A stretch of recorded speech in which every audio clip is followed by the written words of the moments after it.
নবনির্বাচিত শিবচর উপজেলা পরিষদের ভাইস চেয়ারম্যান এবং শিবচর উপজেলা আওয়ামী লীগের নুরি আলম চৌধুরী আমাদের মাঝে উপস্থিত আছেন।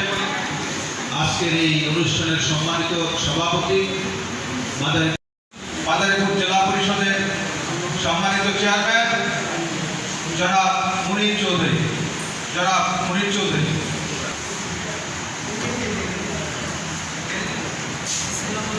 উপস্থিত রয়েছেন নবনির্বাচিত ভাইস চেয়ারম্যান এবং বর্তমান ভাইস চেয়ারম্যান।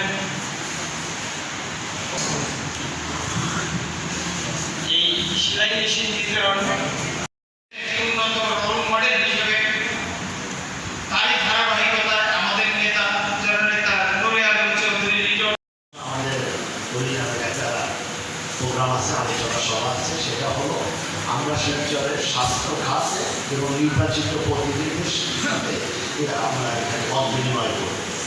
আমাদের এইবার আমরা একটু আমাদের কাজের ধরনটা চেষ্টা থাকবে, যেখানে আমাদের এলাকার লোক ট্রেনিং দিলে সার্টিফিকেট পাবে, সার্টিফিকেট পাইলে চাকরির ব্যবস্থা হবে। কারণ যখনই ড্রাইভিং লাইসেন্স পাবে তখন সে ড্রাইভার হতে পারবে, এর জন্য কাজ করবে।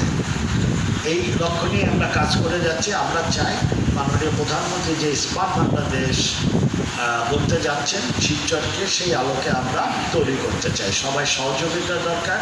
জেলা পরিষদকে ধন্যবাদ দিয়ে আমি আমার বক্তব্য শেষ করলাম। জয় বাংলা, জয়। হাফিজা বেগম